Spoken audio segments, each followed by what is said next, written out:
আকাশবাণী আগরতলা স্থানীয় সংবাদ পড়ছি সুমিতা বণিক। প্রধানমন্ত্রী নরেন্দ্র মোদী বলেছেন, প্রতিযোগিতা এবং চ্যালেঞ্জ জীবনে অনুপ্রেরণার কাজ করে, কিন্তু প্রতিযোগিতা সুস্থ হওয়ার প্রয়োজন। তিনি শিক্ষার্থীদের উদ্দেশ্যে বলেন, অন্যের সঙ্গে প্রতিযোগিতা না করে নিজের সঙ্গে প্রতিযোগিতা করতে হবে। তিনি গতকাল নতুন দিল্লিতে ভারত মণ্ডপমে পরীক্ষা পে চর্চা অনুষ্ঠানে বিদ্যালয়ের ছাত্রছাত্রী, শিক্ষক, অভিভাবকদের সঙ্গে মত বিনিময়কালে একথা বলেন। তিনি বলেন, জীবনে চ্যালেঞ্জ না থাকলে জীবন উদ্যমহীন হয়ে পড়বে। তিনি বলেন, শিক্ষক ও অভিভাবকরা মিলে শিক্ষার্থীর সমস্যার সমাধান করতে হবে। তিনি অভিভাবকদের ছাত্রছাত্রীদের রিপোর্ট কার্ডকে নিজেদের ভিজিটিং কার্ড না বানানোর আহ্বান জানান।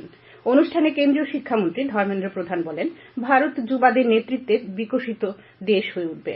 তিনি বলেন, পরীক্ষা পে চর্চা একটি জন আন্দোলনে পরিণত হয়েছে। প্রধানমন্ত্রী নরেন্দ্র মোদীর পরীক্ষা পে চর্চা কর্মসূচি উপলক্ষে গতকাল সিপাহীজলা জেলার ভারতরত্ন অটল বিহারী বাজপেয়ী চুরিলাম দ্বাদশ শ্রেণী বিদ্যালয়ে আয়োজিত এক অনুষ্ঠানে রাজ্যপাল ইন্দ্রসেনা রেড্ডি নাল্লু বলেন, ক্লাসরুমে পাঠ নেওয়া সমস্ত ছাত্রছাত্রীদের একই নজরে দেখতে হবে শিক্ষক শিক্ষিকাদের। পরীক্ষার চাপ ও ভীতি দূর করে আত্মবিশ্বাস বৃদ্ধি করার ক্ষেত্রে প্রধানমন্ত্রীর এই অনুষ্ঠানের ভূয়সী প্রশংসা করেন রাজ্যপাল।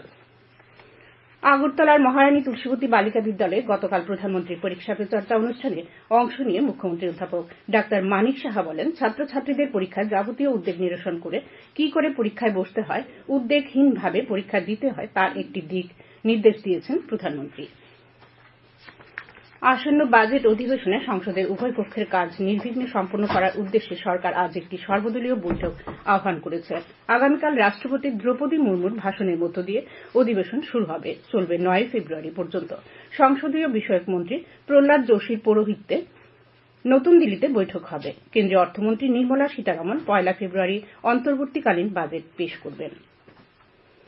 প্রাণী সম্পদ বিকাশ মন্ত্রী সুধাংশু দাস বলেছেন, রাজ্য সরকার স্বচ্ছ নিয়োগ নীতির মাধ্যমে সরকারি চাকরি প্রদান করছে।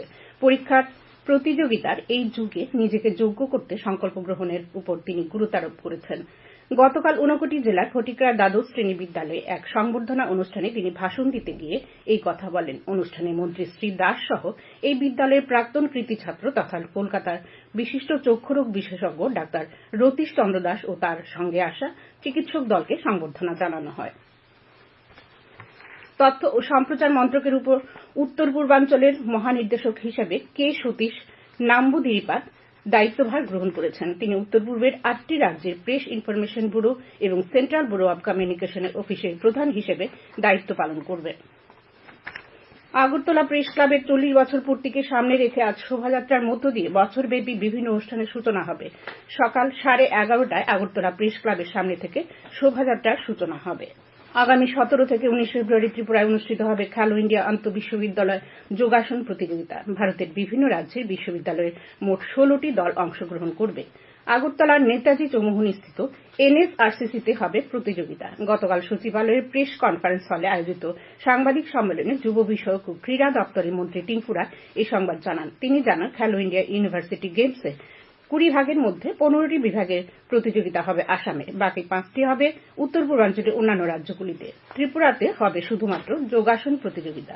ত্রিপুরা বিশ্ববিদ্যালয়ের মহিলা যোগাসন খেলোয়াড়দের দল এই প্রতিযোগিতায় অংশগ্রহণ করবে। যুব বিষয়ক ও ক্রীড়ামন্ত্রী আরও জানান, আগামী 26 থেকে 29 ফেব্রুয়ারি 2024 রাজ্যে অনুষ্ঠিত হবে 7ম উত্তর পূর্বাঞ্চল যুব উৎসব 2024।